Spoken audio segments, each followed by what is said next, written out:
Instacart helps you get beer and wine delivered in as fast as an hour. So, whether you need to fill the cooler for tailgate season or fill your glass for Pinot by the Fire season, you can save time by getting fall sips delivered in just a few clicks. Visit instacart.com or download the app to get free delivery on your first 3 orders. Offer valid for a limited time. Minimum order $10. Additional terms apply. Must be 21 or over for alcohol delivery where available. Instacart. Add life to cart. Today on CityCast Chicago, budget season has officially begun, my friends, after Mayor Brandon Johnson released his very first budget forecast last week. Mariah Wolf will cover city government for WBEZ. She talked with lead producer Simone Alicea about why the forecast matters and what to watch for over the next couple of months. It's Monday, September 18th. I'm Jacoby Cochran, and this is what Chicago's talking about.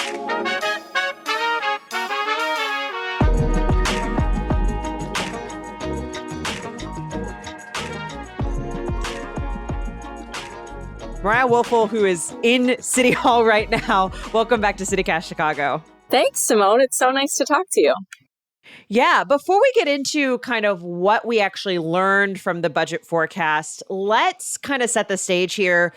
You're right, this is not the actual budget. This is just a forecast. What is this and why does it matter? Why do we care about what this announcement was? Sure. So the budget forecast, as you said, it's not the real budget. It's not the address. It is a primer to set residents up for what sort of sacrifices the city is going to have to make. That's usually the context, which is, what is the budget shortfall? And then in the budget address next month is where we'll hear what the mayor is going to do to close that gap, because the city can't legally operate on a budget gap. And so they have to close it every year. And so whether that's through property taxes, through cuts, through new fines and fees, through new revenue, the mayor will have to find a way to close that gap. And so it's kind of like, here's what our gap is, and here's why. Here's what revenue looked like in the past year and what we're projecting it to look like next year. And in this case, it's the mayor's first budget season. So there's a lot, I think, to say about it. Yeah. So what was that gap? How much is it? And what is causing it? Yeah. So it's a $538 million gap, which $538 million, I mean, can your brain even fathom like what you would do with that amount of money? But in the context of a budget gap, it is certainly not the biggest that the city has faced in recent years. Mayor Lori Lightfoot, during her tenure, faced a $1 billion budget gap. And so it is significant. It will require, as the mayor has put it, sacrifices, but it's not massive or, historically huge. But no, it is big, and it's something he'll have to address. Speaking of former Mayor Lori Lightfoot, right before she left office, her administration had also put out, a forecast, a prediction of the budget gap, sort of touting a much smaller gap. It was something like $85 million, right? $538 million, much, much bigger than $85 million. What has happened in the intervening months that's caused this increase? Yes. So that was an unusual move. That was not a regular thing. That's not a regular time when the city releases a budget forecast. But Mayor Lori Lightfoot, one of her, proudest accomplishments were the fiscal moves that she made, that she sees as putting the city back on track with its finances. She implemented a policy where the city makes an advance pension payment, so more than is legally required by state law, after decades of underfunding our pension programs, which is kind of why we're in the mess that we are in now. And so she wanted to solidify her fiscal legacy and say, hey, look, I came in with a $700+ million budget gap from Rahm Emanuel, and I've gotten this down to $85 million. Johnson's team did not buy that and kind of saw it for what many people saw it as, a move that was meant to put Johnson on the defense if his budget gap was much larger than that. What's fueling the budget gap is an increase in costs associated with supporting asylum seekers and new arrivals to the city of Chicago. The city's going to spend at least $255 million on that from August of when the first bus arrived to the end of this year. And those costs are just going to continue through next year. This isn't a crisis that's just going to go away. It's fueled by rising personnel costs. So 90% of the city's employees are represented by a collective bargaining agreement. So they are unionized and they are due cost of living raises. They are due different sorts of raises, healthcare costs increasing. And so those are kind of the main drivers. But there's also this one other driver, which is $88 million of the gap is caused by Johnson's decision to not raise property taxes at the rate of inflation. Yeah, I was going to ask a little bit about this because I think this is interesting to people, right? Anytime we talk property taxes and raising property taxes, I think people's ears perk up a little bit, right? This is a little wonky, but there was this sort of tie to inflation that was enacted that basically said, as inflation rises, so will property taxes. So what was that, and what is the change that has been made exactly, and why is this causing kind of an issue? Yeah, so fiscal experts will tell you one of the reasons we're in the mess with underfunded pensions and had to, be legally required by the state to be on this ramp to increase our pension payments that have just ballooned in the past decade. As legally mandated, is because of politicians essentially keeping property taxes flat by not raising them even as inflation rose. And so Mayor Lightfoot decided to do an automatic increase each year, but one that you can opt out of, as we saw her do during an election season last year. And the reason that, for so many years we skipped property taxes is because property tax increases are not popular and they are a driver of residents not wanting to own and live in the city of Chicago. And so Lightfoot tied property taxes, as you said, to the rate of inflation, but capped at 5%. Anyways, it's very wonky. Johnson campaigned on not raising property taxes whatsoever. And so he, in his budget forecast, says he's going to make good on that promise. Now, this is a forecast. It can change.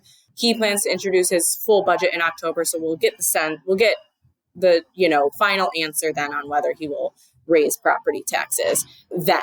But his decision to not raise property taxes this year is causing an $88 million hole in the budget that he'll also have to make up for, particularly because property tax increases go directly to pensions. In addition to sort of doubling down on that promise not to raise property taxes, are there any other priorities that Johnson outlined as this forecast was coming out that, again, as you said, we won't have the actual budget proposal until next month, but any other sort of indications of where he's leaning, where he's going on, and what he wants to do here?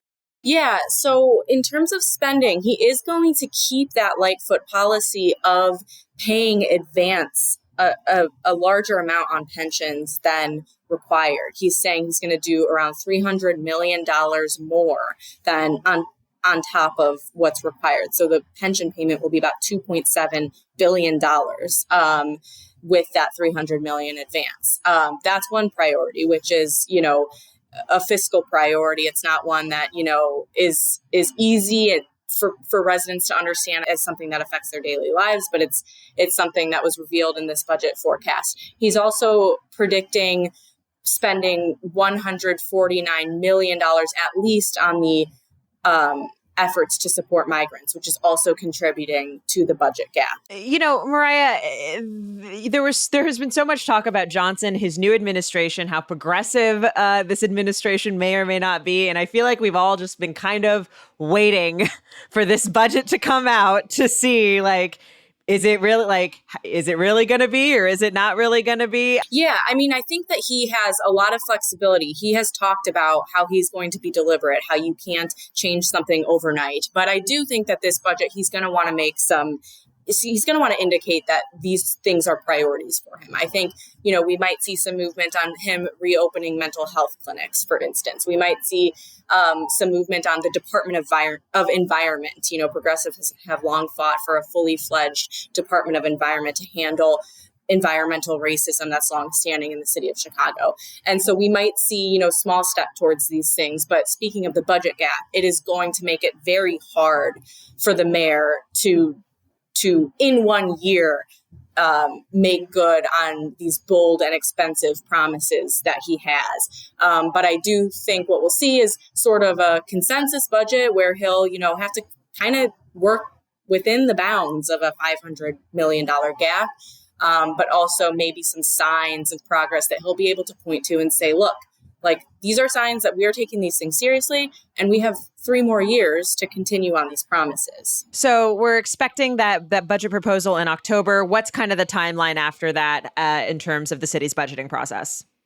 It's essentially just like a 2-week long recessed budget hearing that starts every morning, goes late into the evening, and then restarts the next day, where every department head comes and testifies before the city council, gets grilled by aldermen. And so that is from, mid-October to the end of October, and then we'll do budget amendments. The budget will go through city council. The mayor will tweak his proposal based on, if he's getting pressure for certain things. And then there will be a vote, and they are trying to get this passed before Thanksgiving, which is a really tight turnaround.